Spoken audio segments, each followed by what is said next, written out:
शादीशुदा लोग दुमुहा सांप के तरह होला। कब कौने गांव चली हैं तू जान नाइ पैबा।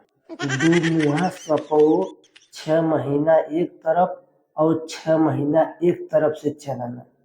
हाँ, लेकिन शादीशुदा लोग कब कौने तरफ से चलना कौनो भरोसा नाइ होला। सुबेरे के समय अगर मेहरारू देर तक सुत जाई और ई देख गई न तो जानला इनकर बीपी तुरंते बढ़ जाई और मुंह से एक बात निकली कि इतना बच गई और अबहिन ले बिछौना नाइ छूटल।